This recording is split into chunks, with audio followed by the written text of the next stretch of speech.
pumped out the most fruit last year. It was definitely an experiment, which will be another edible ground cover. I haven't really shown this space at all.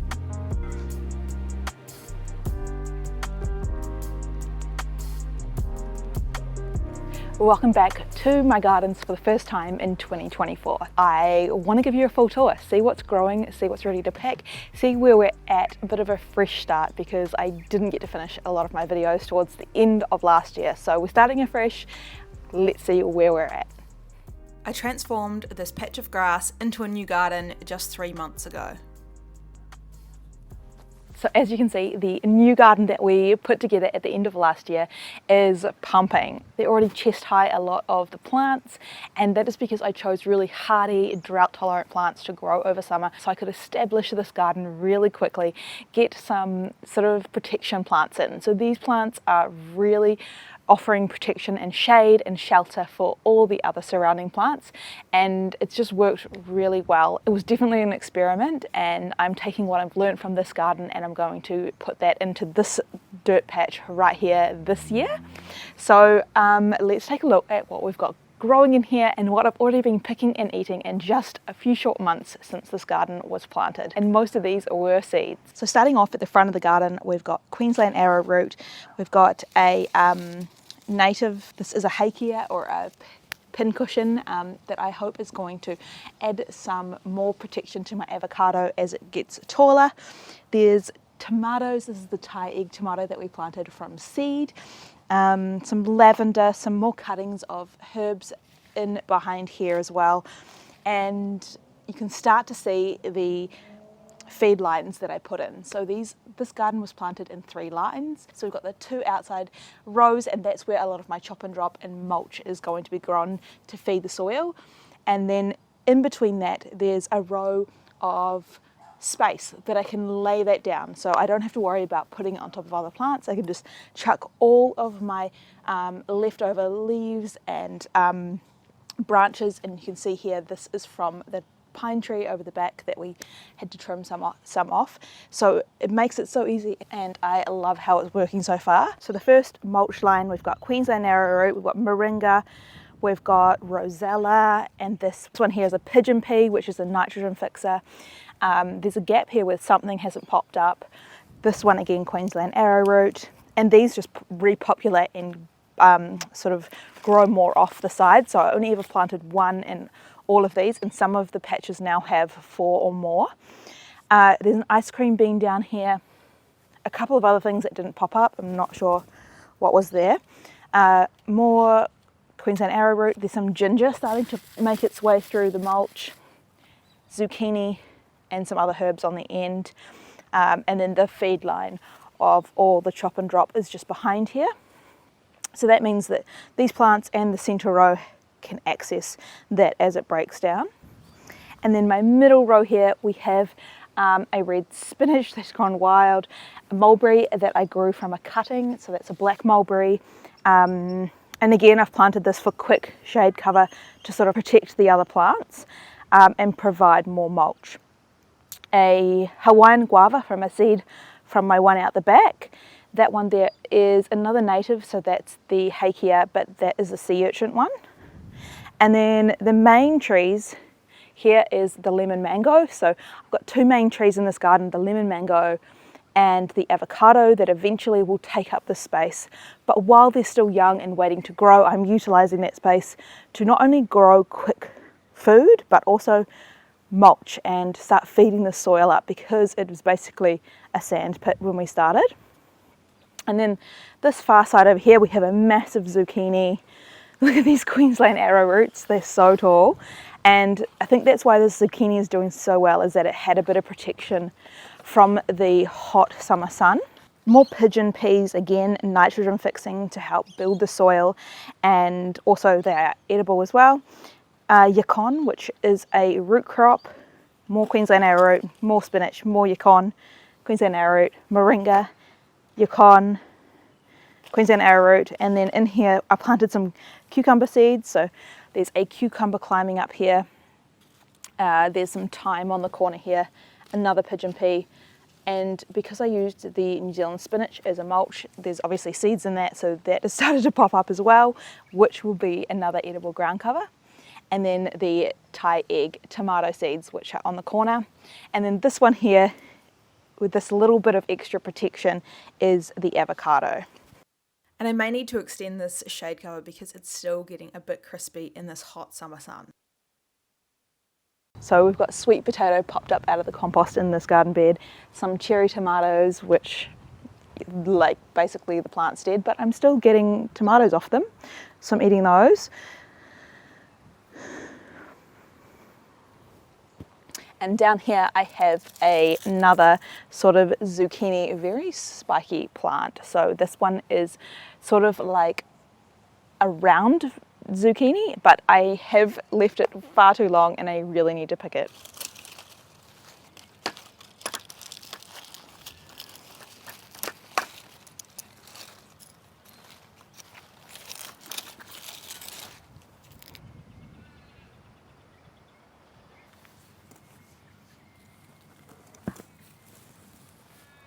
And down here we've got the grapes, which is my long-term vision for this shade structure, and some protection from the hot afternoon sun here with these temporary shade structures.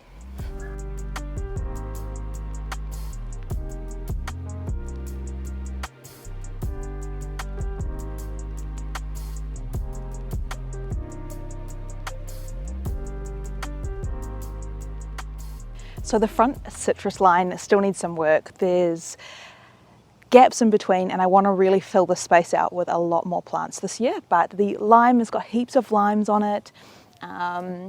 The new feijoa has pumped out new growth, and so this one will bush up and really give me some privacy here with evergreen leaves. Again, citrus have the evergreen leaves, so this will be a lot of privacy from the road. The blood orange, and there's lots of fruit on that.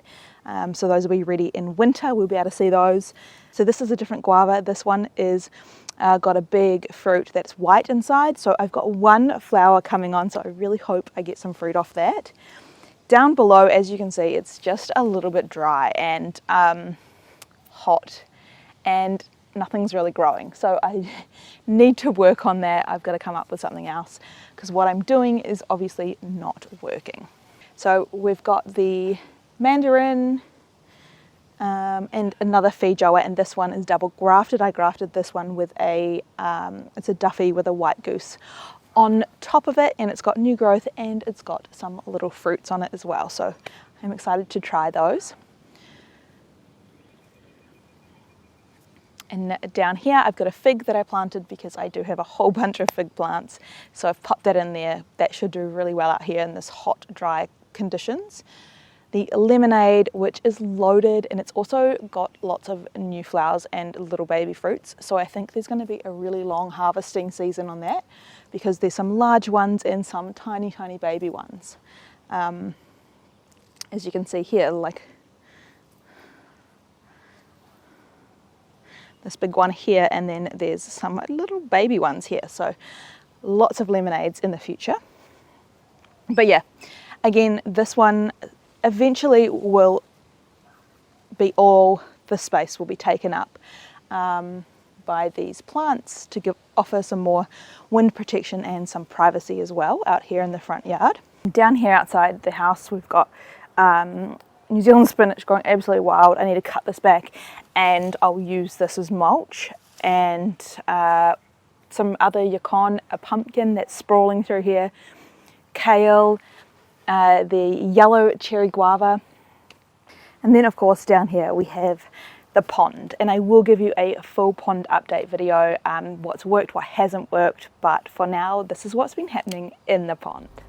The first exciting thing that happened in the pond is my fish had little babies. So these are the minnows, and I think there's around 6 little babies now, which are actually not so little anymore. I also collected some little baby tadpoles from one suburb over thanks to a Facebook group, and they quickly grew really large. I didn't even realize tadpoles got that big, and then they turned into frogs. and I turned into a bit of a frog stalker with my camera. This pond is right outside of my office, and it's not like I needed another distraction, but these frogs are definitely it. Look at this pineapple sage as well. It's loving life. This garden gets only morning sun and the rest is shade, so that's why it's looking so lush and green compared to the rest of the garden, which is also good for the pond as well. You know, you can see here, this is the pineapple sage that's out in the elements, full sun all day, and it's pretty crispy. So yeah, these gardens are a little bit sad, but there's zucchinis and herbs and things still growing in here. We've got tomatoes. I planted a few more zucchini seeds, spring onions, the passion fruit. This one is the red Panama, and I grew this from a seed from a store-bought passion fruit. I also attached some string lines to help the plants have something easy to grab onto to climb up the arbor. I have the bottle gourds slowly climbing up as well.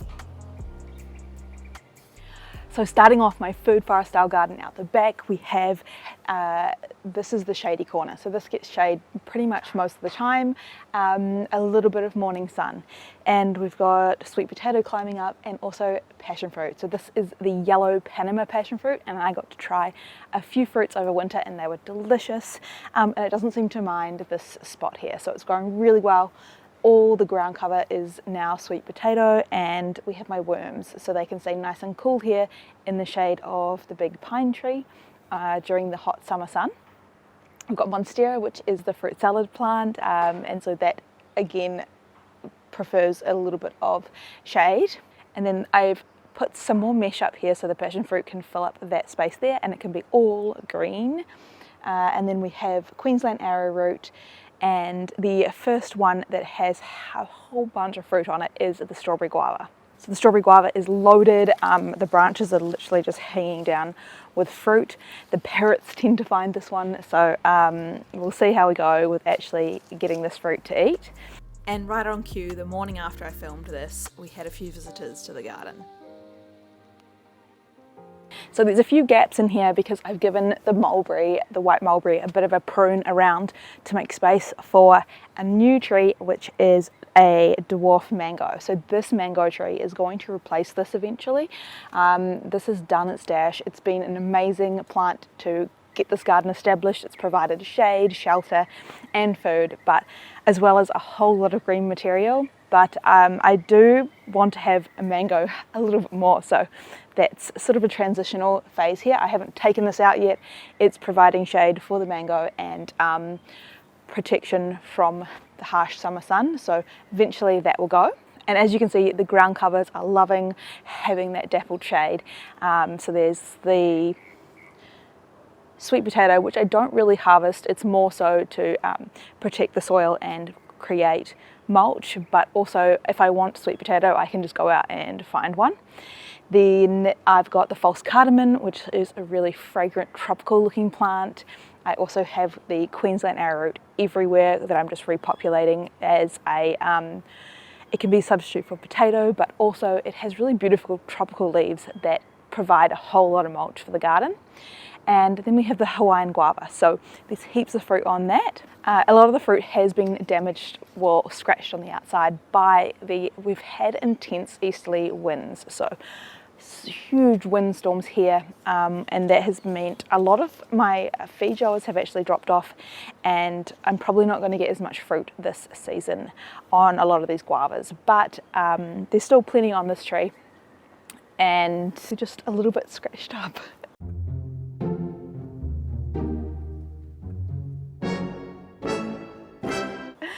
Then behind there is the pomegranate. So I've got one lonely pomegranate which I've got in a fruit bag. I just use like jewellery bags that you can get. They're really easy to put on individual fruits.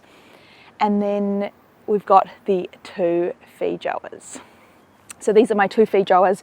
This one actually pumped out the most fruit last year, but a lot of the fruit this year got blown off. So this tree doesn't seem to have as many fruit on it as this one. It must have been a little bit more protected here, but I'm still going to get a whole lot of fruit, so I'm really happy about that.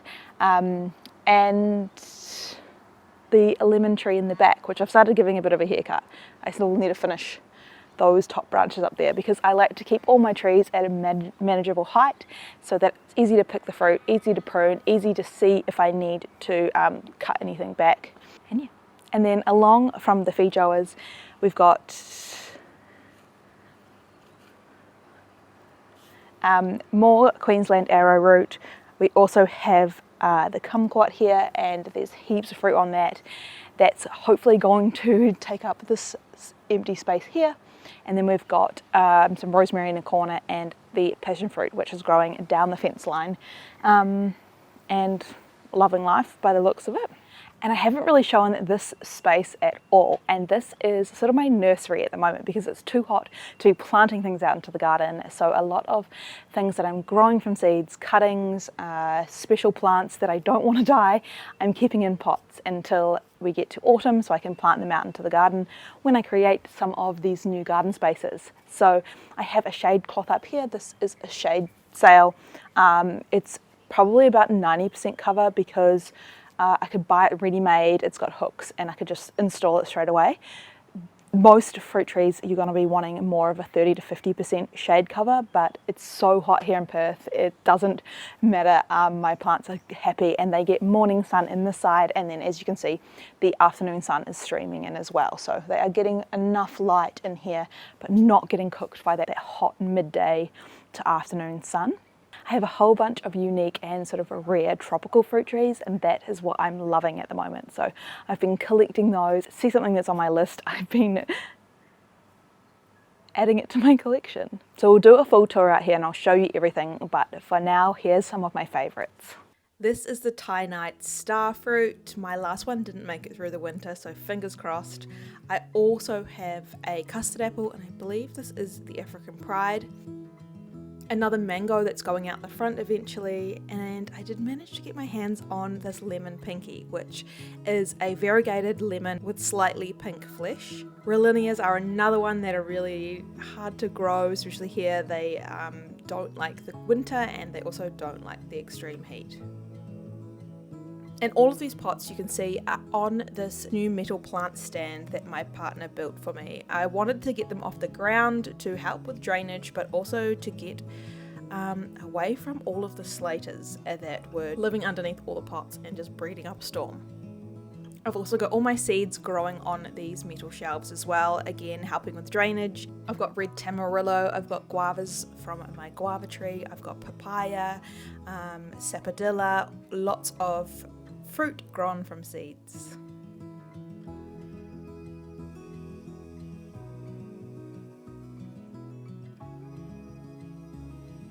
This is one of my special plants. This is the red fleshed apple. I have one single fruit. I've also got a bunch of stone fruit in pots that I'm practicing grafting on, and I do want to find homes for these as well in the garden. Let me know in the comments what video you're excited to see next. I've got a pond video. We've obviously got lots of projects coming up this year with some new gardens and some transformations, but I'm always open to ideas. So let me know what you think I should add to my garden or do next.